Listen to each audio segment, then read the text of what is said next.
Ça a changé notre pratique sur notre organisation pour donner des avis, ça a libéré notre ligne téléphonique, donc ça a changé, notre pratique au quotidien. Ensuite, ça a changé un peu notre pratique sur le recrutement des patients puisqu'on voit moins de patients inutiles et plus de patients vraiment qui ont besoin de notre avis parce que notre temps est précieux et qu'on est tous débordés. Donc voilà, déjà, ça a déjà changé les choses.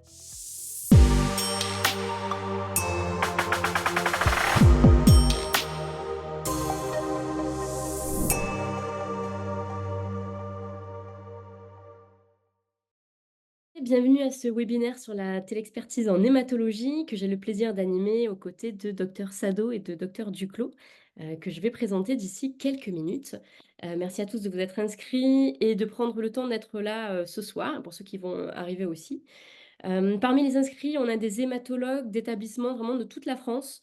Pour en citer quelques-uns, on a eu des inscrits du CHDEX, du CHU de Lille, du GHT Atlantique 17, du CHU de Brest, du CHU de Montpellier, de l'Institut de cancérologie de Bourgogne, du CHU de Clermont-Ferrand, de Strasbourg Oncologie, du CH de Niort, de Versailles, d'Amiens. Bon, je ne veux pas tous les citer, mais on a eu pas mal d'hématologues qui se sont inscrits vraiment de toute la France. La télexpertise est aujourd'hui un sujet incontournable. Elle est vraiment l'une des réponses à la pénurie médicale et un moyen efficace pour améliorer la collaboration médicale. Et elle concerne toutes les spécialités médicales. C'est pour ça qu'on a décidé de lancer un cycle de webinaires sur la télexpertise avec un webinaire dédié à chaque spécialité médicale. Et on va commencer ce cycle par l'hématologie. Merci au docteur Sophie Sado-Lebouvier et docteur Cédric Duclos d'avoir accepté notre invitation. Docteur Sado, vous êtes hématologue libéral à l'hôpital privé du Confluent à Nantes depuis 2015. Auparavant, vous avez exercé comme chef de clinique puis comme praticienne hospitalière à l'Institut de cancérologie de l'Ouest à Nantes. Vos domaines d'expertise sont les hémopathies malignes, lymphoïdes et myéloïdes, les maladies du système hématopoïétique et lymphatique et les soins de support en oncohémato ainsi que la recherche clinique. Je vais montrer votre réseau. Hop. Normalement, on le voit. Dites-moi si on voit bien votre réseau? Ouais, ouais, c'est ça. OK. Donc vous-même et 3 consoeurs et confrères de votre service avez déployé un réseau de télexpertise sur OmniDoc depuis novembre 2022 pour donner des avis aux médecins de votre territoire et vous avez déjà rendu plus de 1 300 avis depuis le lancement de votre ligne d'avis et d'ailleurs, j'ai vérifié, vous êtes la spécialité la plus sollicitée au sein de la clinique. Ouais. Docteur Duclos, quant à vous, vous êtes praticien hospitalier au sein du service d'hématologie du centre hospitalier de Saint-Brieuc dans les Côtes-d'Armor.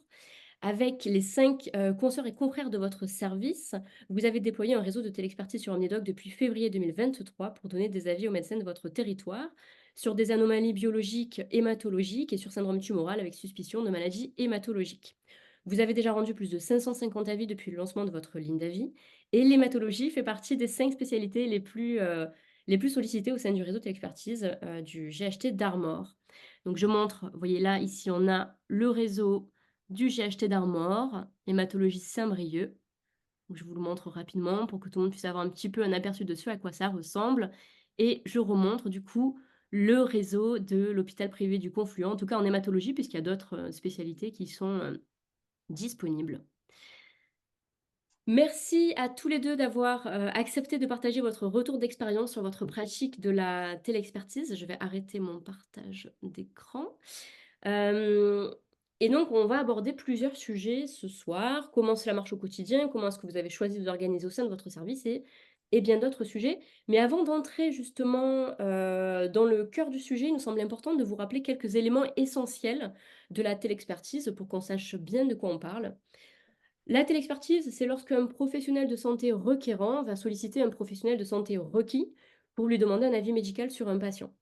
C'est une pratique qui est ancienne, on peut quasiment la faire remonter, au milieu du XXe siècle, au moment de l'émergence des premières spécialités médicales, où les médecins ont pris, l'habitude en fait de se solliciter entre eux pour demander des avis à des confrères ou des consoeurs. Donc c'est une pratique ancienne, mais elle est entrée dans le droit commun assez récemment, en 2019. Depuis 2019, il y a eu pas mal d'évolutions réglementaires sur le sujet, qui montrent d'ailleurs une volonté de l'assurance maladie d'élargir cette pratique. Mais aujourd'hui, hem, en l'état des choses, ce qu'on a, c'est que tous les patients sont concernés par la télexpertise. C'était pas forcément le cas au début, aujourd'hui ça l'est. Tous les professionnels de santé, à l'exception des dentistes, peuvent être requérants. Hem, donc les médecins, les sages-femmes, les paramèdes, type infirmier, kiné, podologue et cetera. Et par ailleurs, tous les médecins, quelle que soit leur spécialité, ainsi que les sages-femmes peuvent rendre des avis, donc être requis de télexpertise. Et dernier point important, le requérant peut coter une demande d'avis, donc 10 €, c'est un acte, RQD. Et le requis, lui, peut quoter un avis rendu, et il est payé pour ça 20 € par l'assurance maladie et la cotation fonctionne autant en libéral qu'à l'hôpital, sauf qu'à l'hôpital, la rémunération, du coup, est touchée par l'hôpital. Ces bases, étant posées, je vais maintenant donner la parole à nos 2 intervenants, pendant ce qui va être une table ronde, d'environ une demi heure, puis on terminera ce webinaire par une séance de questions-réponses. Donc n'hésitez pas à écrire vos questions dans l'onglet Q&R. Vous voyez normalement en bas de votre écran, vous avez un onglet Q&R. Vous cliquez ici, vous pouvez saisir vos questions et les participants peuvent voter pour les questions, qu'ils trouvent le plus pertinentes. Ça nous aidera à prioriser nos questions pendant la séance, à la fin du webinaire. Et par ailleurs, si vous souhaitez, eh bien, intervenir pendant tout le webinaire, réagir, mettre des commentaires, n'hésitez surtout pas, mais ça se fera à un autre endroit, ça se fera sous l'onglet, au niveau de l'icône «Discuter». Eh bien, on va, commencer et pour commencer, j'aimerais qu'on soit, très concret, très pratique parce que c'est souvent quelque chose qui intéresse les médecins. J'aimerais savoir qui sont les professionnels de santé qui vous sollicitent? Docteur Sado, par exemple, est-ce que vous avez remarqué un type de professionnel de santé ou une spécialité qui est plus représentée parmi, vos requérants? Ah bah, c'est, essentiellement les médecins généralistes, 95 au moins 95 de médecins généralistes de ville, parfois quelques spécialistes, mais enfin, c'est vraiment rare. Les spécialistes prennent plutôt le téléphone. On sent que les médecins généralistes, eux, ont besoin de téléexpertise qui sont, c'est souvent le soir d'ailleurs qu'on reçoit des demandes. Ils se posent dans leur cabinet, ils envoient une demande de téléexpertise en fin de journée ou entre midi et deux. Donc je dirais oui, plus de 95 de médecins généralistes. OK. Docteur Duclos, vous avez fait le même Mmh. constat au niveau du Même réseau de constatation, Saint-Brieuc? ouais. Même constatation exactement et l'horaire est assez rigolo effectivement pour les médecins généralistes qui nous écrivent souvent après leur consultation le soir, on voit Ouais. bien des demandes d'avis, à 20h-21h, assez classiquement. Mmh. Et est-ce que ce sont des médecins généralistes qui avaient déjà l'habitude de vous contacter au préalable, ou est-ce que c'est de nouveaux médecins qui vous ont découvert par le biais de ce réseau? Oui, je pense qu'il y a un peu des 2. Il y avait des correspondants qu'on avait déjà, à qui on a appris qu'on faisait de la téléexpertise, qu'ils ne savaient pas et puis, il y a des médecins généralistes qui étaient sur le réseau Omnidoc et qui ont découvert qu'on faisait de la téléexpertise et qui nous envoient des demandes de téléexpertise. C'était pas forcément des gens avec qui on travaillait. Donc, il y a vraiment 2 formes d'entrée vers la téléexpertise.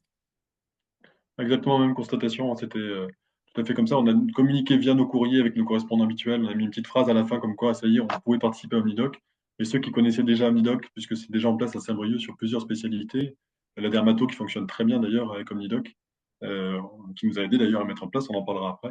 Mais c'est les médecins généralistes sont arrivés par ces 2 biais, à communiquer avec nous. Mmh.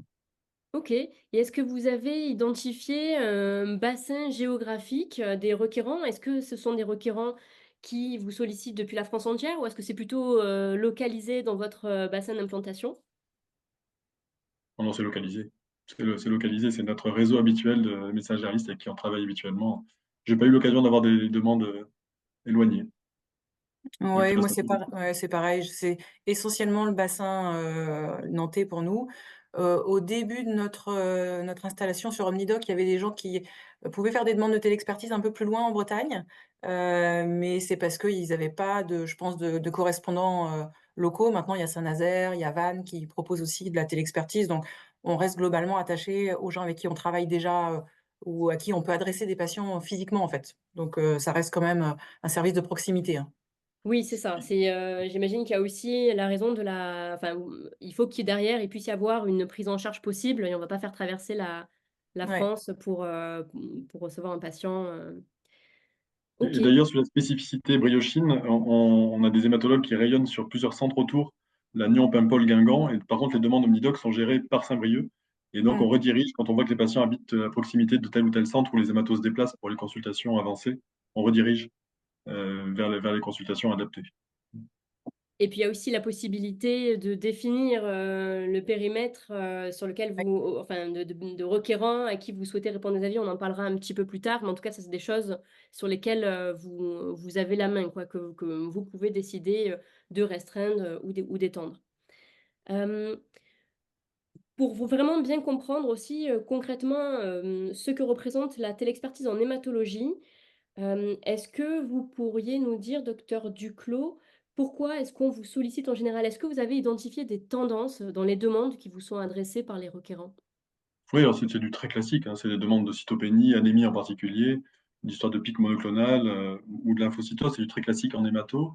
Puis on y reviendra après, mais ça dépend aussi de ce qu'on a proposé. Dans la mise en page de nos avis Omnidoc, on propose une liste d'avis proposés, on exclut certaines choses, et donc on a quand même ciblé nos avis typiques non urgents. Les demandes urgentes sont toujours gérées par téléphone. Et nous, on a proposé un délai de réponse de 48 à 72 heures. Donc, Mmh. ça explique l'urgence hématologique. Et donc, on a ciblé vraiment les cytopénies simples, les bilans d'anémie, pic monoclonal, c'est vraiment le standard et le plus courant. Oui, vous avez précisé, j'ai vu dans la description de votre projet que pour toutes, les demandes d'avis urgentes, pour le coup, il y avait la ligne d'astreinte et que vous Ouais. recommandez aux requérants de plutôt passer par cette ligne-là, plutôt que, par Omnidoc. Alors après, ça dépend du jugement de chaque médecin généraliste qui gère l'urgence différemment. Mais ça, à force de discuter, d'échanger, on arrive à bien cibler ce qui est urgent et ce qui ne l'est pas. Oui, il y a probablement un travail un peu d'éducation à faire aussi à cette pratique qui Mmh. est au final une pratique quand même assez nouvelle. Tout à Oui, fait. oui, c'est ouais, c'est ça. Et docteur Sado, est-ce que vous pourriez, nous donner le cas d'une télexpertise, qui vous est restée en mémoire, par exemple? Enfin, soit d'une télexpertise qui revient souvent ou alors d'une télexpertise qui vous a marqué parce que vous êtes dit: «Ah oui, là, vraiment, ça m'a permis, vraiment d'éviter des pertes de chance massives parce que derrière le patient a été hospitalisé» ou, est-ce que vous avez un exemple concret comme ça, un peu une belle histoire à nous raconter? Alors une belle histoire, je sais pas. Non, mais c'est vrai que ça permet quand même, je pense, de trier beaucoup mieux que ce qu'on faisait auparavant, les avis et même si, ça exclut les choses urgentes, on peut quand même diriger un peu plus facilement les gens, enfin les médecins généralistes vers des consultations rapides ou des consultations absolument pas intéressantes.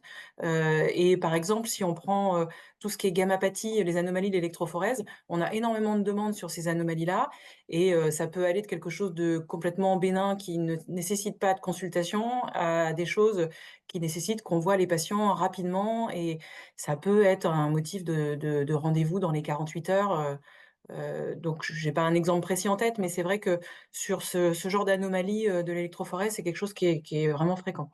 Donc ça c'est vraiment, ça a changé un peu notre façon de gérer, ces anomalies-là parce que par téléphone, c'est pas évident. Là, l'avantage de la téléexpertise, c'est qu'on a en plus, un sous les yeux, l'électrophorèse, enfin sous forme de PDF ou de photos, les médecins envoient différemment, mais on a quelque chose de beaucoup plus concret, de beaucoup plus visuel et ça nous permet de mieux, je pense, interpréter, les données qui sont transmises par le médecin que ce qu'on faisait avant par téléphone et donc de mieux diriger les patients. Et de répondre de manière posée, d'écrire les Ouais. choses vraiment bien posées et d'avoir une traçabilité aussi. Avoir une trace de ce qu'on a écrit, ça c'est rassurant aussi, parce que par téléphone, des fois, la communication est pas forcément, ce qui est retenu par rapport à ce qu'on a dit n'est pas forcément bon. Ouais, Là, c'est par vrai. écrit, on a une trace, Et puis c'est un vous point choisissez les positif. moments en fait où vous allez répondre, aux demandes d'avis. Il y a plus forcément d'interruption de tâches, vous allez, dire: «Bah, à tel Ça, moment de la journée, je me connecte et je réponds», ça a été l'élément qui nous a décidé à passer Omnidoc. J'anticipe votre prochaine question, je pense. Mais la rupture de tâche en permanence des Ouais. avis. Alors nous, on avait une organisation déjà où il y a un hématologue d'avis tous les jours. Et on tourne pour pas que ce soit trop récurrent, parce que c'est des journées un peu compliquées parfois. Et là, on a juste rajouté Omnidoc attribué aux médecins au quotidien qui étaient déjà fléchés d'avis. Mais ça empêche la rupture de tâches en permanence, les appels pour des soi-disant urgences qui ne le sont pas du tout. Et ça nous permet de nous poser tranquillement dans notre bureau et de répondre aux avis quand on est disponible à un moment de la journée. Donc ça a changé. C'était une des raisons pour lesquelles on a voulu lancer Omnidoc, c'est ça, c'est ne plus avoir ces ruptures de tâches en permanence. Mmh. Et puis, il y avait aussi la communication par fax qui était un peu compliquée avec des fois des documents qui arrivaient vraiment dans des états un peu moyens. On n'arrivait pas à lire les bilans. On avait des Oui, mots parce que ça se passait manuscrits. comment en fait avant Omnidoc justement, et vous Téléphone et receviez des demandes fax par quel canaux? essentiellement. Ouais, c'était téléphone et fax essentiellement. Et les fax avec, voilà, on connaît la qualité des fax, des fois ça ressortait très mal. Des courriers manuscrits des médecins traitants qu'on n'arrivait pas à relire, avec l'écriture des médecins que vous connaissez. Et du coup, là, ça enlève ça. Donc, on a quelque chose de bien écrit, on a des pièces jointes qui sont bien faites. Donc, on demande, on exige d'ailleurs dans le texte initial on demande vraiment ce qu'il y ait une pièce jointe avec le bilan, la demande qui soit appuyée par un bilan en pièce jointe, sinon on répond pas presque. Oui, vous Donc, avez on mis a en besoin. place des instructions médicales très détaillées qu'en fait Exactement. le médecin requérant, avant même de vous écrire sa demande, il aura toujours sous les yeux ces instructions médicales où vous avez Mm. défini ce dont vous avez besoin en fait pour pouvoir Oui, répondre aux différentes demandes. exactement. Exactement. Et puis une des autres raisons aussi pour lesquelles on a voulu lancer OmniDoc, c'était d'avoir une traçabilité de ça et que le travail soit reconnu. Parce que jusqu'à présent, les avis intempestifs par téléphone non-stop toute la journée, c'était beaucoup de temps pris sans que ce soit reconnu par l'administration de l'hôpital. Alors on parlait de reconnaissance financière qui est réelle et tant mieux, que ce soit dans le privé ou dans le public. Alors dans le public, ça n'impacte pas directement sur les médecins qui sont sollicités. Par contre, pour la direction d'hôpital, ça donne une traçabilité, ça donne un Mm. appui et on a pu faire des demandes de poste et de justifier une activité supplémentaire. Alors, pas un poste entier, mais en tout cas du temps de travail de médecin. Grâce à ça, à cette traçabilité du nombre d'avis donnés, qui était difficilement traçable sur les avis téléphoniques ou sur les fax au préalable. Ça, c'était une des raisons aussi de lancer OmniDoc. Et d'ailleurs, comment est-ce que vous vous êtes, donc vous en avez déjà un petit peu parlé, mais comment est-ce que vous vous êtes organisé au sein de votre service, à la fois docteur Duclos et docteur Sado? Donc vous avez à peu près, enfin vous avez commencé à parler de ces fonctionnalités d'astreinte. Est-ce que vous pouvez nous en parler plus en détail de ouais, comment vous êtes organisé? Alors moi, c'est très simple. Il y avait un hémato chaque jour avec un roulement défini par les secrétaires. Donc, dès qu'elles avaient un appel d'un médecin extérieur, elles passaient l'appel au médecin d'avis ce jour-là pour les fax de la même façon. Et pour les secrétaires, ça n'a pas changé grand-chose puisque elles ont simplement donné le planning à OmniDoc et retracé. Donc, du coup, les mails OmniDoc arrivent sur le mail du médecin d'avis ce jour-là, tout simplement. Donc, c'est une manip très simple. Donc, au lieu d'aller récupérer les fax au secrétariat, on se met sur notre boîte mail et on a les avis OmniDoc. Donc si vous, Euh, par exemple, docteur Duclos, vous êtes d'astreinte demain, vendredi 19 janvier, que vous c'est le cas en recevez plus. une demande, c'est le cas, voilà, que vous recevez une demande d'avis, eh bien, vous allez recevoir un mail de la part de Minidoc vous indiquant Oui, que vous avez reçu une demande d'avis. Vous vous connectez, là, vous voyez exactement. la demande et vous y répondez. Et par contre, les autres, vos confrères et consoeurs du Ils ne service reçoivent hémato, pas. par contre, eux, ils ne reçoivent pas. Et donc, ça Voilà. permet à chacun de bien s'organiser, de répartir le travail d'avis, en fait. Exactement. Je parlais de traçabilité tout à l'heure, je pense à quelque chose. Je ne sais pas si c'est une spécificité Briochine ou si c'est possible partout, mais l'avis OmniDoc est intégré au dossier informatique du patient. Alors, si le patient est connu de l'hôpital, bien sûr.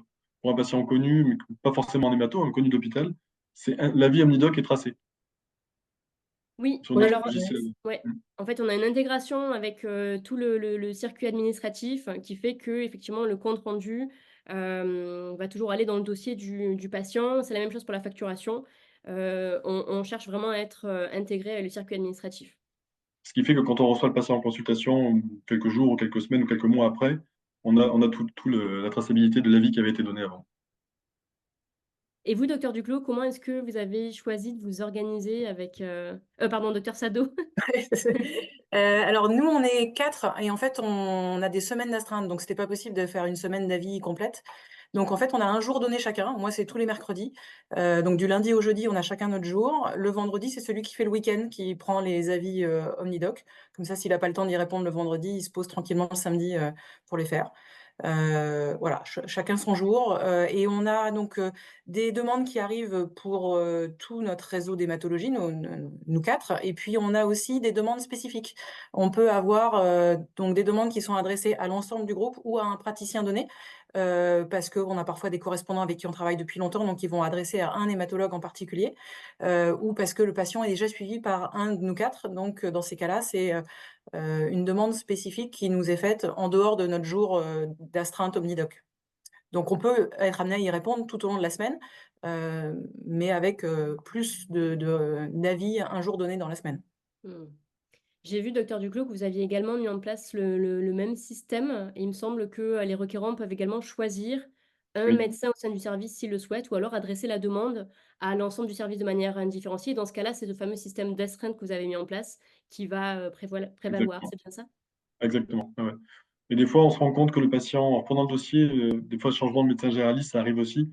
Il ne savait pas que le patient avait déjà été vu par un hématologue du service. Nous, on s'en rend compte en regardant la vie, en regardant le dossier du patient. Donc, on redirige vers notre collègue et via OmniDoc, il suffit de rajouter un participant. Donc on rajoute notre collègue en participant et qui sera informé qu'il y a une demande d'avis pour un de ses patients. OK. Ça fonctionne bien. Mmh.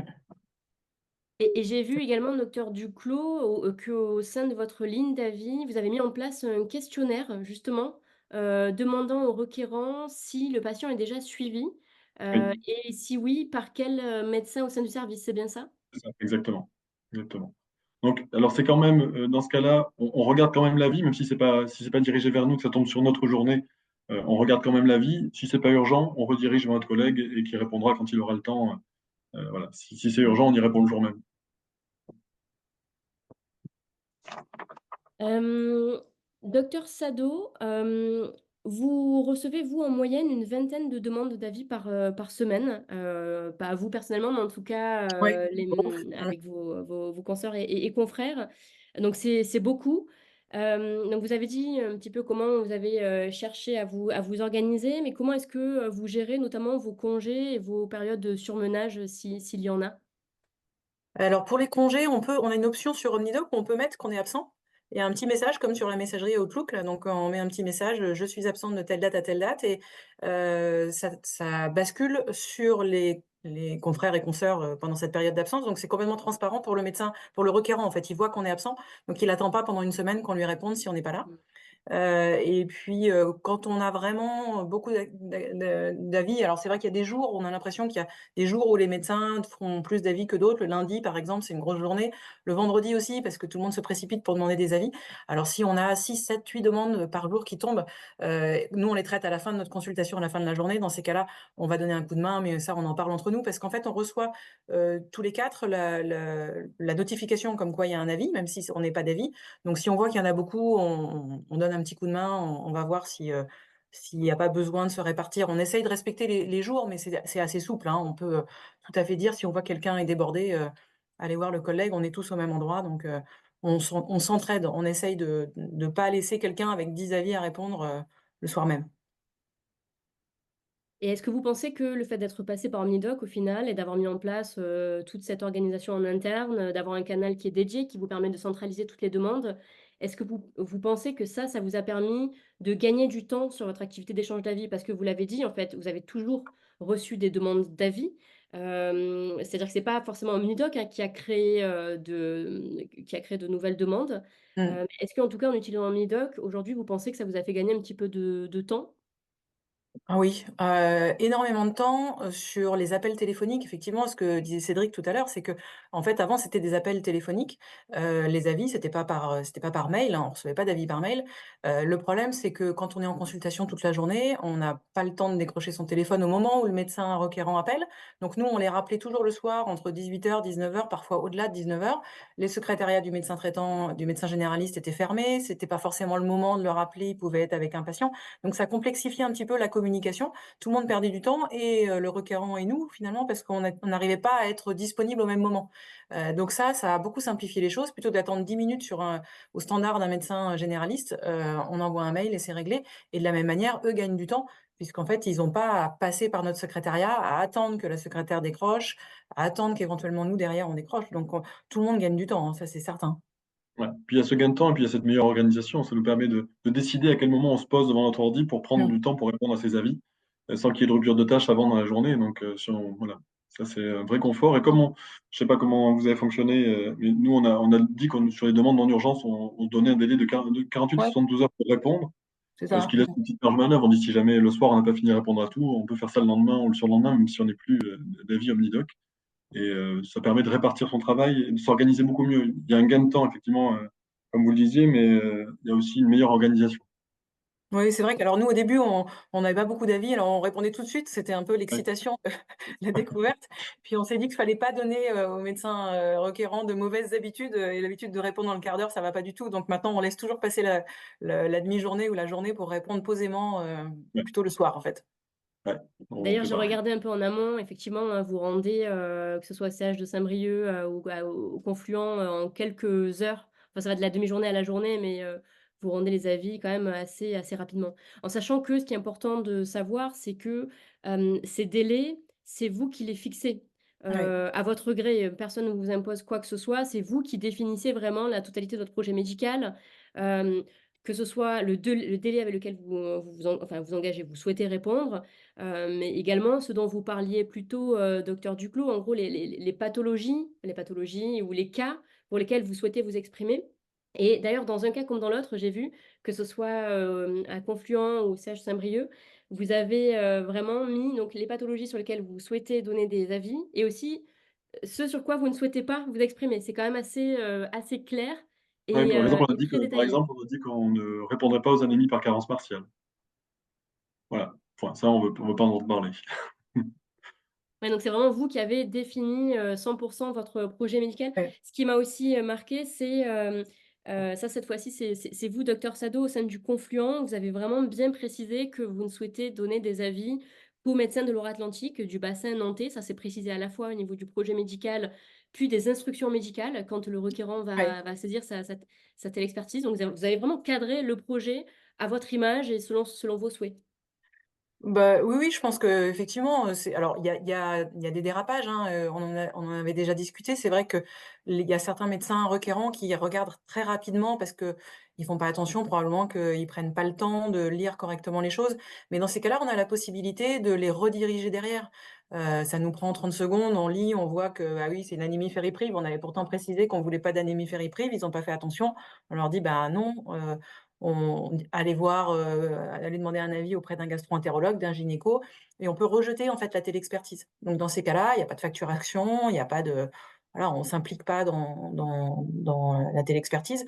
Donc il y a moyen de corriger, probablement qu'avec le temps et un Ça, peu et de un l'éducation à faire, ouais, d'éducation, ça va s'améliorer, tout ça. C'est quand même assez nouveau cette histoire de télexpertise. Ça se faisait beaucoup en dermato, mais la dermato fonctionnait pas tout à fait pareil. C'est beaucoup de photos, c'est pas la même chose, c'est pas le même type de réflexion. L'avantage de la téléexpertise d'ailleurs par rapport aux avis téléphoniques, c'est qu'on peut faire beaucoup plus d'éducation, de formation continue auprès des médecins requérants, ce qui était parfois un peu difficile par téléphone, heu, parce qu'on n'avait pas le temps, puis parce on peut avoir l'impression d'avoir un ton un peu professoral, alors que par écrit, ça passe beaucoup mieux. On peut donner des oui, conseils, on peut dire: «Ben voilà, là, c'est pas la peine de s'inquiéter pour ce type d'anomalie. La prochaine fois, ce sera pas grave, c'est pas la peine de nous demander. Si par contre, il y a telle autre anomalie, là, c'est important de nous prévenir rapidement». Donc, en plus, je pense que petit à petit, les avis vont enfin, les demandes d'avis vont s'affiner, en fait, avec, l'éducation de nos correspondants. et comme c'est souvent les mêmes demandes et à peu près nos mêmes réponses quand même assez Mmh. récurrentes aussi, moi j'ai un petit dossier avec mes phrases choc, sur la surveillance de gamma-pathymie monoclonale, sur la surveillance de la LLC stade A, où je fais un copier-coller sur ma réponse Ouais. Omnidoc. Du coup, avec un petit paragraphe qui explique et qui est tracé du coup aussi pour les médecins généralistes et tracé dans le dossier comme quoi on a expliqué ça, donc Et il ça y a donne la un peu de possibilité en plus sur Omnidoc de mettre en place des modèles de réponse. oui, Je ne sais pas si ouais, on l'a vous pas utilisé nous l'utilisez encore, on l'a déjà? pas utilisé. D'accord.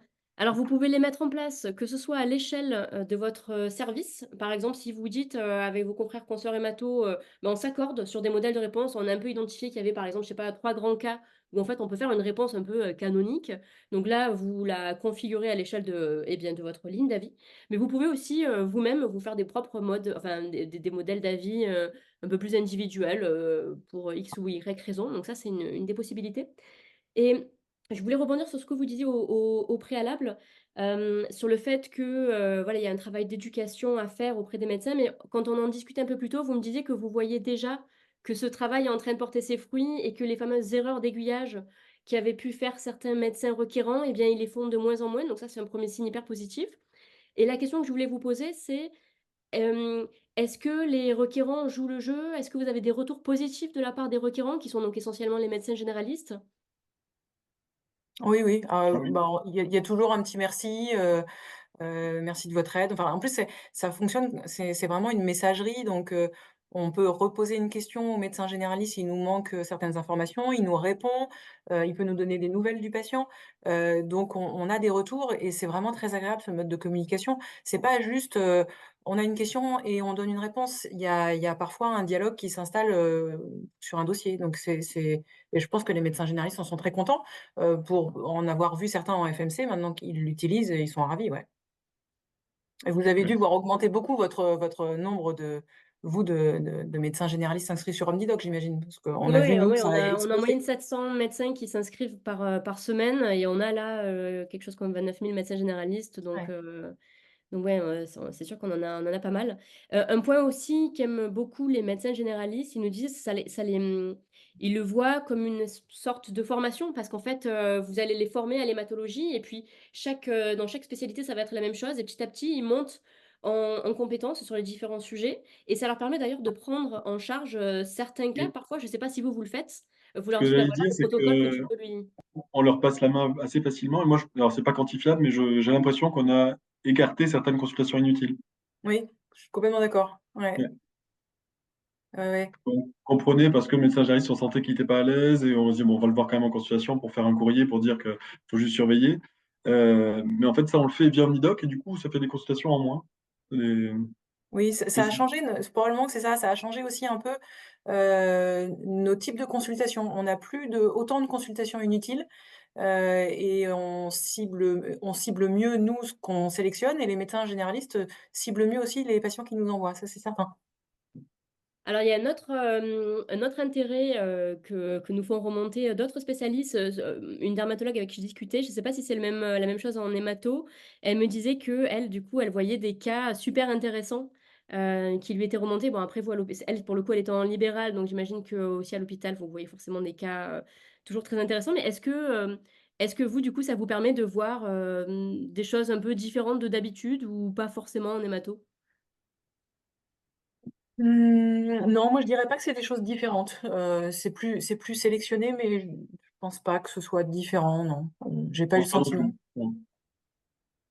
Ouais, vous avez des demandes plutôt, OK, qui restent, assez similaires. Ouais, c'est la même chose, je pense, Ouais. ouais.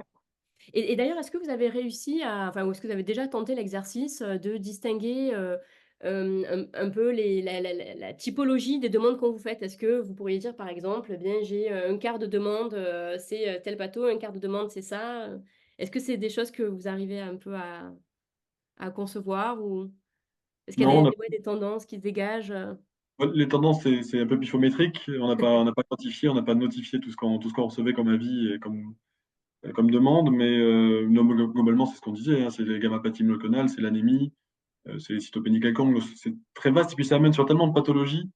Le point d'entrée dans la vie, c'est souvent une cytopénie, et donc ça peut amener vers n'importe quel diagnostic. Donc c'est difficile de tracer ça et de notifier les mmh, pathologies. Mm. OK. Vous, c'est également votre cas, docteur Sado, Ouais, ouais, ouais, ouais, ouais, c'est ça. C'est effectivement, pifométrique. On n'a pas essayé de faire de statistiques, faudrait peut-être qu'on voit, mais c'est vrai que c'est toujours un peu les mêmes choses qui reviennent, les gammapathies, les cytopénies, parfois quelques avis d'orientation sur, les ganglions, donc c'est pas mal parce que Ouais, ça permet un peu de gagner du temps, des médecins qui s'inquiètent et on les dirige plus facilement vers des chirurgiens du réseau pour faire une biopsie, alors on qu'avant gagne du c'était les temps. gens qu'on voyait, on perdait du temps. C'était à nous ensuite de les diriger vers les chirurgiens, donc ça fait gagner du temps sur certaines prises en charge. OK. Hem, Docteur Sado, vous exercez du coup en libéral au sein de l'hôpital du Confluent. Est-ce que vous pensez que, faire de la télexpertise en libéral, c'est différent de faire de la télexpertise, en hôpital ou pas? Qu'est-ce que vous en pensez? Non, je pense que c'est vraiment pareil, on voit les mêmes choses. Nous, la seule chose qu'on fait pas, c'est les leucémies aiguës chez le sujet jeune, mais c'est les urgences et comme on disait, les urgences, ça fait pas partie de la vocation de la téléexpertise, donc sur le reste, non, on fait de la consultation ou on fait le même métier, je pense qu'il y a pas de différence On est d'accord. et ouais. Et du coup, une question à tous les 2. Quels conseils est-ce que vous donneriez à d'autres équipes qui, aimeraient se lancer, que ce soit, en libéral, hein, un cabinet de groupe par exemple, une clinique, ou bien un service d'hématologie, dans un CH ou dans un CHU? Mm. Je me permets, moi, je dirais de bien cadrer, bien cibler les demandes initialement. Ce qu'on disait tout à l'heure, hein, ce que l'on veut, ce que l'on ne veut pas. Par exemple, dire on veut absolument le bilan en pièce jointe systématique, on ne répondra pas s'il n'y a pas le bilan en pièce jointe pour lequel on est sollicité, par exemple. Je pense qu'il faut bien cibler ce début de cadre de la vie hémato. Euh, Insister voilà, sur la pièce jointe, sur le délai de réponse aussi, bien insister d'emblée, ce qu'on décide, hein. Peut-être qu'il y a des centres qui vont dire nous on répond dans les 24 heures, voilà. Mais peut-être préciser au médecin d'emblée que ça sera, il n'y a pas forcément d'obligation de réponse dans la journée, que ça pourrait être 2, 3 jours après. Euh, à partir du moment où c'est bien cadré au début, je pense que ça simplifie nos réponses, ça simplifie l'attente des médecins et ça Mmh. se passe beaucoup mieux. Ouais, je suis d'accord, faut bien cibler le type d'avis et puis ensuite, essayer de bien diffuser l'information au réseau et nous, on est vraiment passé. Alors effectivement, comme le disait Cédric avec, l'information en bas du courrier qu'on était sur Omnidoc, mais ensuite il y a surtout une éducation à faire, via les secrétariats. À chaque fois qu'il y avait, un avis téléphonique, nos secrétaires disaient: «Vous savez, les médecins sont sur Omnidoc, si vous voulez, un avis, vous serez sûr d'avoir une réponse, si vous envoyez une demande sur Omnidoc. N'hésitez pas, c'est tracé, c'est mieux pour tout le monde, il prend le temps de vous répondre et elles ont fait l'effort, nos secrétaires, de le répéter à chaque fois qu'il y a qu'un médecin, appelait et au fur et à mesure, bah, ça a aidé beaucoup de médecins à découvrir Omnidoc et ça a élargi énormément, les demandes d'avis et c'est devenu quelque chose, bah, qui a modifié notre pratique, au quotidien puisqu'on avait beaucoup moins de dérangements téléphoniques pour des appels. Donc à la fois, bien cibler, bien cadrer la page de présentation, les consignes et puis, bien cadrer aussi, presque l'obligation finalement de passer par la téléexpertise, le plus possible parce que ça permet d'avoir vraiment le même, la même routine, d'avis et pas d'avoir la moitié des avis par téléphone, la moitié des avis en téléexpertise.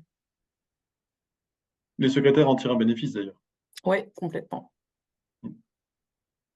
Vous disiez d'ailleurs, docteur Sado, quand on parlait juste avant le début du webinaire, que vous avez, sollicité, l'avis de vos secrétaires avant ce Ouais. webinaire. Est-ce Alors que vous elles, ce pouvez qui nous en ouais, dire plus? elles aiment beaucoup. Quand on rend notre avis, on peut aussi ajouter notre secrétaire dans les participants, en plus d'ajouter des confrères.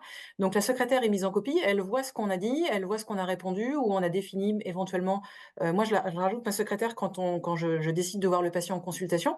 Donc elle voit que j'ai décidé de voir le patient en consultation, elle voit le délai que j'ai demandé et ensuite elle communique directement au médecin généraliste le rendez-vous, puisqu'elle a les coordonnées, du patient, donc elle prend le rendez-vous, elle le fixe, elle transmet au médecin généraliste. Donc à la fois le médecin a la date et l'heure du rendez-vous, sait que le patient va être convoqué.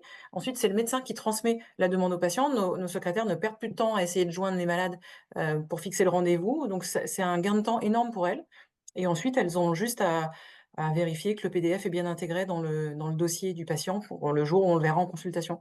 Donc, ça a déchargé leur ligne téléphonique, ça a simplifié la prise de rendez-vous. Donc elles sont, effectivement ravies, de ce gain de temps, hein.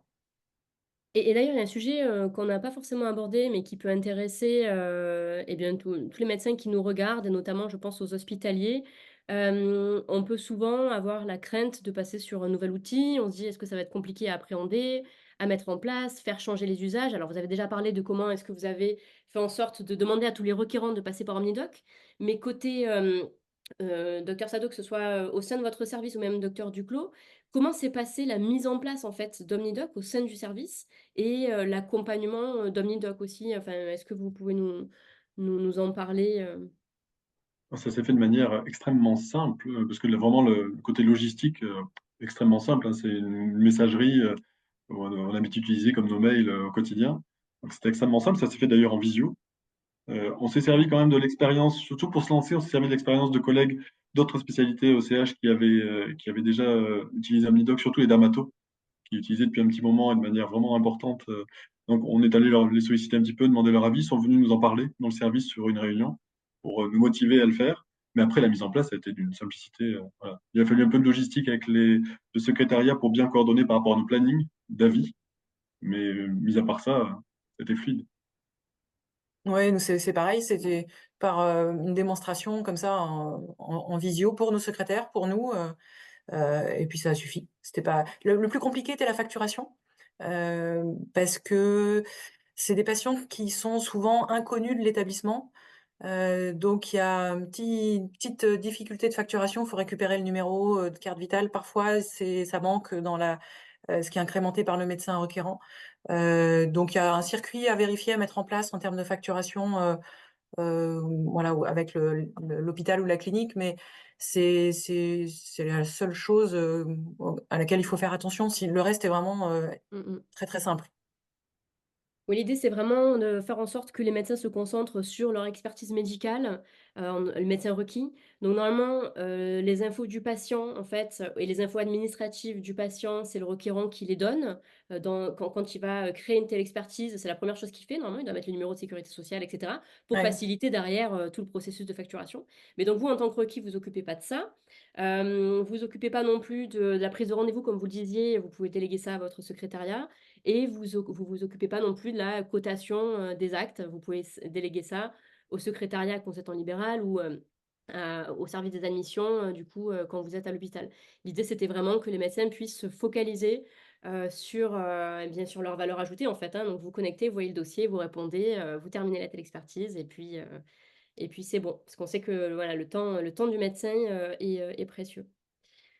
Et d'ailleurs, on essaie de mettre en place des interopérabilités, avec les hôpitaux et avec les systèmes d'information hospitaliers. On en a mis en place, dans certains hôpitaux comme le CHU de Rennes, par exemple, ou le CH de la Côte Basque, ce qui permet d'automatiser, tout ça, en sachant que nous, dans tous les cas, on collecte les informations dont qu'auront besoin le circuit administratif. Mais par contre, quand on met en place des interopérabilités, l'avantage, c'est que ça automatise tout ça et que ça vient vraiment, réduire le temps administratif, dédié à ces tâches-là, quoi.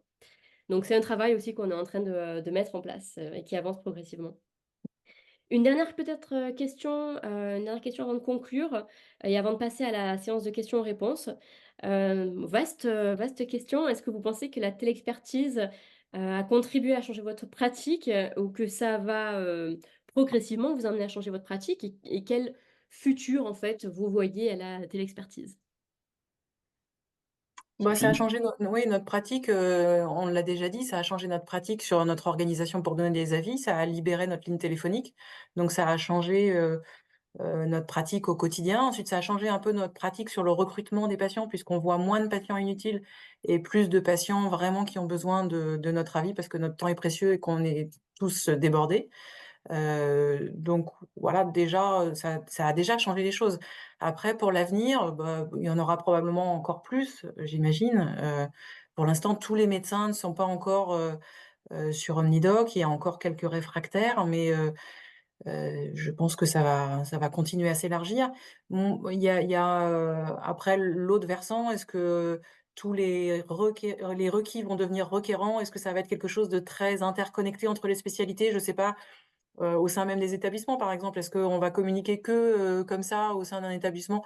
Moi, ça me je suis pas sûre que ça changera, on va continuer à se téléphoner entre confrères, et consoeurs, pour avoir des avis. Ça n'enlèvera pas le contact, entre médecins et ça reste, on peut pas non plus être tout le temps via un écran interposé, donc ça changera pas notre quotidien, je pense, pour discuter des dossiers. Je pense que ça restera quelque chose qui a énormément d'intérêt pour tout ce qui va être lien entre la ville et l'hôpital, en fait, essentiellement. Docteur Duclos? Oh, j'ai rien à ajouter. Exactement le même discours. Peut-être que ça nous familiarise encore un peu plus avec ces échanges avec le médecin et en tout cas, personnellement, je me demande si je vais pas passer plus facilement à la communication avec les patients comme ça. Vous savez, toutes les plateformes où on peut échanger avec les patients sur les hoquets anticipés des chimiothérapies, avoir ce côté informatique, télé-expertise aussi, avec le patient, je me sens plus à l'aise. Peut-être pour passer à ça et pour avancer là-dessus, ce qu'on fait pas pour l'instant. Mmh. Super intéressant. Et par rapport à ce que vous disiez, docteur Sado, effectivement, nous, Omnidoc, on est très, très utilisés, dans le lien ville-hôpital, clairement. Mais on commence à l'être de plus en plus, sur tout ce qui est lien, 2e, 3e recours, par exemple. Donc quand un CH va demander un avis à un CHU ou auprès de centres de référence. C'est des choses qui se font de plus en plus. Il y a aussi de nouveaux usages qui sont en train d'émerger, comme tout ce qui est RCP, ce genre de choses-là. Parce qu'on voit bien que, quand les outils sont bien faits et que ça se fait il y a des choses qui peuvent se faire à distance quand même, et qui font gagner du temps, même si ça remplacera jamais, le lien confraternel de Mmh. visu ou, le fait de recevoir évidemment des patients, et cetera, quoi. Mais il y a des choses bonnes à prendre dans et bien dans tous ces nouveaux outils en fait, Ouais, c'est ça. de Il la faut prendre le bon et puis garder l'humain, et la communication, hein.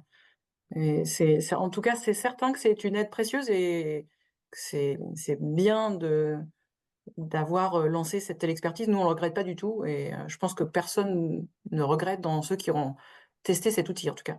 Dans de interrogatoires que j'ai fait de tous mes collègues, il y a aucun point négatif, soulevé, hein. Si ce n'est encore, voilà, mais ça, on revient aux mêmes choses, c'est-à-dire sur les avis qui sont pas bien ciblés, pas bien Ouais. orientés, mais ça, voilà. Mais mis à part ça, il n'y a pas de point négatif, en tout cas sur le côté logistique, mise en place, c'est vraiment tellement simple et fluide que mais pas d'avis négatif. Ça n'a fait qu'apporter, des bénéfices. Bien, merci beaucoup. On va passer à la séance de questions-réponses pour le quart d'heure qui nous reste. On a une personne, Guillaume Denis, qui nous a demandé: «Est-ce que les médecins peuvent envoyer des images de scanner?» Je vous laisse, répondre. Je pense qu'ils Alors peuvent prendre des photos, hein, il me c'est semble. ça, sur des Ouais. impressions d'écran ou sur des photos, oui. Après, sur un scanner complet avec toutes les coupes, non, mais avoir des images cibles sur des impressions d'écran, oui, parce qu'on peut envoyer des documents Word, des PDF, donc tout peut être Alors, on a aussi transmis un lecteur après. DICOM, figurez-vous. Donc en fait, tout ce qui est IRM, scanner, c'est format DICOM ou je dis une bêtise? Ou c'est IRM plutôt? On Aucune peut en idée. tout cas l'imagerie dynamique, on est capable de lire de l'imagerie dynamique. Donc en fait, si par exemple un requérant souhaite vous envoyer, un IRM, il le pourra. En fait, sur OmniDoc, le requérant peut envoyer toutes sortes de pièces jointes. Alors la plus classique, c'est, la photo ou c'est le PDF, mais on peut aussi tout à fait envoyer, tout ce qui est imagerie, dynamique. Mais peut-être qu'en D'accord. hémato, ça se prête pas trop. Parce que vous d'ailleurs, c'est quoi les pièces jointes que vous recevez le plus dans les demandes? Alors les comptes rendus de Ouais. scanner ou voilà, et puis Ouais. surtout les bilans biologiques, Ouais, surtout. des C'est ça. PDF, Donc ça sera des PDF, Word, formats PDF, ouais. ouais. Ouais, Des fois, il y ouais, a des PDF. formats un peu bizarres, qu'on a du mal à ouvrir. Je ne sais pas ce qu'ils utilisent, c'est parfois un peu mystérieux, mais Ah! le mieux, c'est le PDF. Ouais, en tout cas, on est capable, enfin, ouais, on a la capacité sur OmniDoc d'envoyer tout type de pièces jointes. Donc pour répondre à Guillaume Denis, oui, tout à fait, vous pouvez envoyer des images de scanner. Après, en fonction des différentes spécialités, ce sera plus ou moins pertinent. Hem, Oui, il y a une autre question sur l'inverse. Est-ce que nous, on peut envoyer, des ordonnances, aux médecins requérants? J'avoue que je me suis jamais posé la question. Je ne sais pas si c'est possible? alors oui, c'est possible. Vous pouvez tout à fait le faire. Vous pouvez donc prescrire des ordonnances directement depuis OmniDoc. Hem Et en fait, c'est quand, vous savez, quand vous saisissez votre réponse, il y a un petit bouton, qui s'appelle «Insérer». À partir de là, vous pouvez insérer, des modèles de réponse, par exemple, mais vous pouvez aussi insérer, des ordonnances. Moi, je l'ai D'accord, fait à plusieurs reprises, pour des patients que je voulais recevoir en consultation un peu à distance et plutôt que de demander au médecin traitant de faire tel ou tel bilan avant ma consultation, je lui ai envoyé l'ordonnance, avec le bilan que je voulais avant ma consultation. ah bah, c'est bien, je découvre une nouvelle, Vous paramétrez juste votre pardon, votre signature, ouais, et puis après, du coup, il y a votre ordonnance avec, toutes les informations, qui doivent figurer sur l'ordonnance, d'accord, super. mais je pourrais vous montrer si jamais, Ouais, ouais, ça marche. On a une autre question. Est-ce que tous vos correspondants ont accepté de passer par OmniDoc? Ah! Moi, j'ai pas de notion de refus parce qu'on a finalement que les médecins qui ont accepté, mais j'ai pas eu de notion de refus. J'ai pas eu de patient enfin, j'ai pas eu de médecins réfractaires qui m'ont appelé en me disant: «Moi, je passerai pas par Midoc et je préfère vous appeler». Ça, je l'ai pas entendu. Je crois pas Ouais. qu'il y ait eu de réfractaires, dans les Côtes d'Armor, en tout cas, j'en ai pas entendu parler. Non, il y en a Non, qui chez les disent: Bretons? «Oh ouais, ouais, mais» il y en a quelques-uns qui disent: «Je m'y mettrai après, mais j'aimerais bien là l'avoir au téléphone». Bon, c'est juste des gens qui vont finir par le faire, mais qui veulent prendre le temps de se mettre à l'outil. Mais non, je pense qu'il y en a pas parce qu'en fait, ils voient bien aussi l'intérêt. C'est pas que pour nous, c'est pour demander un avis dermato, c'est pour demander un avis cardio, c'est pour demander, un avis gastro, il y a toutes les spécialités, donc c'est utile, de s'inscrire sur OmniDoc pour tout, en fait. Et Donc puis nous, on fait partie des tous les en dehors autres. des heures ouvrables. Mmh, c'est ça. Est-ce que vous êtes envahi par les demandes ou pas? On a un petit peu abordé, ce point-là. Enfin, vous nous avez dit comment vous faites pour gérer ça, mais est-ce que vous vous êtes senti envahi, par les demandes, au cours enfin, au moment du lancement ou, là, c'est récemment? Non, encore une fois, comme on a donné ce délai de réponse de 48-72 heures, on n'est pas sous pression. Donc Mmh. des fois, on voit qu'on a 3, 4, 5 avis qui arrivent d'affilée dans la même journée, dans nos mails et on voit 4-5 avis Omnidoc, voilà, mais on sait qu'on a le temps d'y répondre. Donc finalement, au début, ça a peut-être mis un peu de pression en se disant: «Mince, waouh, faut que je réponde». Comme on disait au début, il y a un peu d'excitation aussi de faire le mais là, maintenant, plus du tout. On sait que voilà, on a des avis, on se connecte quand on veut et Oui, je suis d'accord. C'est pas oppressant du tout, en fait, parce que mmh. comme on a le temps de répondre, non, on se sent pas débordé, pas du tout. Guillaume Denis nous pose une autre question. Que se passe-t-il si on ne répond pas dans les temps ou si on ne répond jamais à la demande d'avis? Alors On jamais reçoit des relances. ouais, c'est ça, on a un Un petit mail de relance, si on n'a pas répondu dans le délai qu'on avait décidé au début. Donc en général, on répond à ce moment-là. ouais. On a un petit mot, «Docteur, un tel attend votre réponse depuis plus de 72 heures». Parce que c'est vrai qu'alors, nous, on a défini 48-72 heures, jour ouvré. Alors si la demande a lieu un vendredi matin et qu'on répond que le lundi, on a reçu un mail de relance d'Omnidoc nous disant qu'on n'a pas fait notre travail. Donc on reçoit un petit message, et l'ensemble des collègues reçoit le message. Donc ça permet de rappeler, «Ah, tu as oublié de répondre à tes omnidoc personnels», parce qu'on on peut parfois ne pas avoir passé un omnidoc adressé à un médecin en particulier, mais par contre quand ensuite on se connecte sur la plateforme, on voit qu'il y a un avis en attente, donc on peut relancer le confrère ou qui a oublié. Donc ça n'arrive jamais, on finit toujours par répondre. Enfin, en tout cas, il y a pas de sentence, prévue, mais nous, c'est vrai que côté Omnidoc, on fait tout pour aider les médecins, à ce que ce soit facile pour eux et parfois, il y a des téléexpertises qui peuvent, voilà, vous échapper et donc avec ce système de relance, ça peut aider. Mais généralement, l'organisation que vous mettez en place fait que, voilà, il y a pas de téléexpertise qui passe entre les mailles du filet ou si quand il y en a, le système de relance, suffit. Oui. Alors, je ne sais pas s'il y a d'autres questions. J'ai l'impression que non. Hem, Docteur Sado, docteur Duclos, est-ce qu'il y a des points, des points que qu'on n'a pas abordés et que vous pensez important, d'aborder? La reconnaissance du travail et de cette activité, qui est j'en ai parlé un petit peu tout à l'heure, mais c'est vraiment important et Oui. nous, au niveau de la direction des affaires médicales, on a eu vraiment un impact grâce à ça.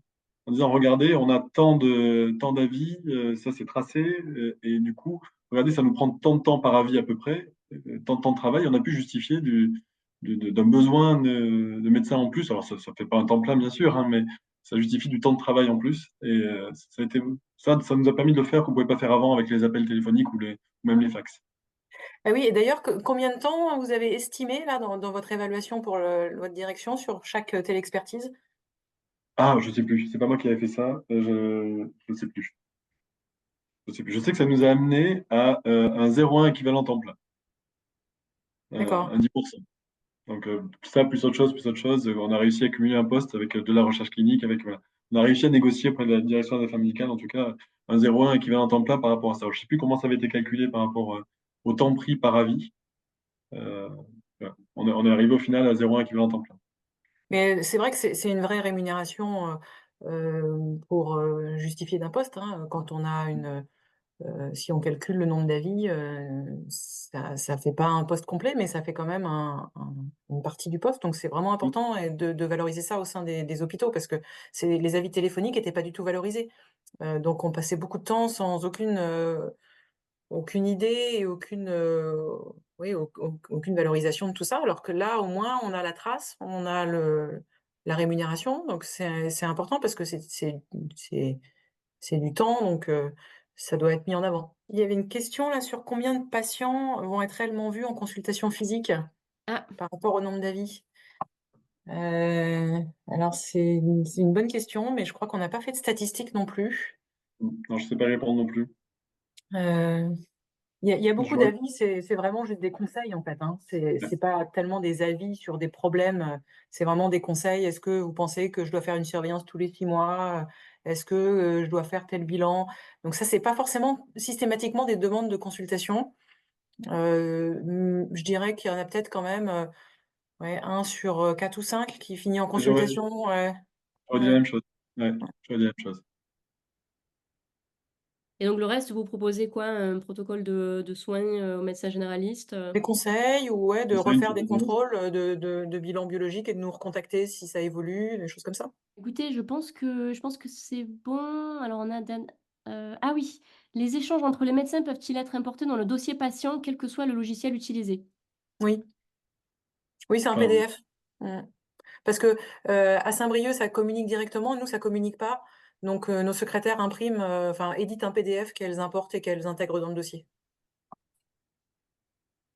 Ouais, alors, on en a parlé rapidement. Un compte rendu de telle expertise est généré automatiquement dès qu'une telle expertise, est clôturée et ce compte rendu de telle expertise est envoyé dans le dossier, patient. Ce travail est fait, soit par le secrétariat ou le service des admissions, plutôt par le secrétariat en règle générale parce qu'il y a des infos médicales. En libéral, du coup, c'est fait soit, manuellement, enfin, en tout cas, le fait de l'enregistrer dans le dossier patient, en libéral, soit c'est fait manuellement, soit il y a une interopérabilité qui est mise en place entre votre logiciel, médecin. Par exemple, on a des interopérabilités avec Weda, bientôt avec, Elodoc, avec pas mal, en fait, de LGC, de logiciels de gestion de cabinet et dans ce cas-là, vous pourrez automatiquement envoyer le compte rendu de telle expertise, qui lui est généré automatiquement, depuis OmniDoc jusqu'à votre, logiciel de gestion de cabinet. Voilà, mais en tout cas, ce compte rendu de telle expertise est généré automatiquement et Oui. il reprend toutes les informations du patient, les informations, du médecin requérant, du ou des médecins requis, s'il y a plusieurs médecins qui ont été, impliqués, le contenu écrit de tous les échanges ainsi que toutes les pièces jointes. Et Mmh. d'ailleurs, c'est une obligation légale, en fait, pour pouvoir, coter une telle expertise, il faut, ce compte rendu de telle expertise et c'est pour ça que côté OmniDoc, on vous permet de l'avoir de manière automatique. Il y a une question aussi là sur le nombre de téléconsultations par an, enfin de Ah oui, téléexpertise, parce que c'est pas une téléconsultation. ouais. Téléexpertise, moi j'avais compris qu'on avait le droit à 4 téléexpertises par an par patient, mais est-ce que, je sais pas répondre, est-ce que c'est par spécialité ou est-ce que c'est toutes spécialités confondues? C'est-à-dire que si le patient a déjà eu 4 téléexpertises de dermato, on code pas la téléexpertise d'hémato, c'est ça? En fait, ça se fait à l'échelle du professionnel de santé. Donc, par exemple, un médecin requérant va pouvoir solliciter par an 4 télexpertises pour un même patient et un médecin Oui, requis va OK. pouvoir rendre par an 4 télexpertises pour un même patient. Ça se fait vraiment à l'échelle du professionnel de santé. d'accord, OK. Ah oui. Ah oui, donc c'est assez vaste quand même. Ouais, ouais, c'est assez vaste. Il y a également, le sujet des 20 qui se pose plutôt en libéral, mais, du plafond des 20 de télexpertise, mais c'est un sujet qui va probablement être amené à changer, en tout cas, qui est à l'agenda des négociations, conventionnelles actuelles, au niveau des médecins. Parce que, certains médecins, qui sont très pionniers, en fait, sur l'utilisation de la télexpertise peuvent être amenés à frôler un peu ce seuil, hem et Ouais. donc il est question, de le rehausser. On ne pense pas que ce soit pertinent de le supprimer totalement parce que, c'est quand même important, de voir les patients en vrai. Mais en tout cas, peut-être que 20 pour certains médecins, ça peut être un peu Mmh. trop contraignant. Hem, je pense qu'on a répondu à toutes les questions. Dites-moi si je me trompe. Ouais, j'ai l'impression que c'est bon. Ah si, oui, oui, il y a effectivement, Guillaume Denis qui dit que quand tout le monde sera sur OmniDoc et que le patient, aura, beaucoup de demandes de téléexpertise, ça posera problème cette limitation à 4 par an. Parce que Ouais. le médecin requérant, pourra pas demander des avis de toutes les spécialités. Pour les patients polypathologiques, ça va être limitant, en fait. En fait, ce qui s'est passé là, j'ai l'impression, c'est que l'assurance maladie, comme on est vraiment sur une pratique, qui est très récente, ils ont mis pas mal de garde-fous parce qu'ils ont eu certaines craintes au début. Mais en tout cas, on voit que les choses, elles vont être amenées à évoluer, ne serait-ce que ce plafond des 20 il a été mis, là depuis le début, mais les médecins font le constat sur le terrain qu'il n'est pas forcément pertinent et donc il est en train d'être réévalué et ce sera peut-être le cas le jour où la pratique de la télexpertise eh bien, sera aussi importante, peut-être que les médecins vont se poser enfin, l'assurance maladie va se poser la question de rehausser ce seuil-là également. Mais c'est Ouais, vrai que je pense que l'assurance maladie était un petit peu frileuse au début et a mis quelques garde-fous parce que c'est une pratique qui est nouvelle et ils attendaient un petit peu de voir comment ça allait se passer. Et bien, je pense qu'on arrive, au bout. Merci infiniment, docteur Sado, docteur Duclos, d'avoir, accepté notre invitation et Avec de nous plaisir. avoir fait l'honneur d'être avec là ce plaisir. soir. Ouais. C'était vraiment un plaisir Merci à tous ceux qui se sont inscrits aussi et à tous ceux qui sont là, ce soir. Et aussi merci à toute l'équipe d'Omnidoc, parce que là, ce soir, c'est moi, mais il y a vraiment, toute l'équipe d'Omnidoc qui est derrière. Il y en a certains qui nous regardent ce soir et en tout cas, ils ont été nombreux à nous aider dans la préparation de ce webinaire. Si jamais vous souhaitez en savoir plus, sachez qu'on peut prendre le temps de vous faire une démonstration personnalisée de la plateforme. Pour ça, vous n'avez qu'à nous solliciter soit en écrivant un mail sur contact@omnidoc.fr. On va vous mettre l'adresse mail dans le chat. contact@omnidoc.fr. Voilà, contact comme ça s'écrit, @omnidoc.fr. Je l'écris comme ça, vous l'avez. Hop, omnidoc.fr. Donc vous pouvez nous écrire et nous demander une démonstration de la plateforme. Comme ça, on vous montre et ce sera hyper clair. Ou ceux qui ont reçu une invitation de ma part par mail, vous pouvez aussi me répondre directement. Voilà, il ne me reste plus qu'à vous souhaiter une très très bonne soirée. Merci encore à tous et à très bientôt, j'espère.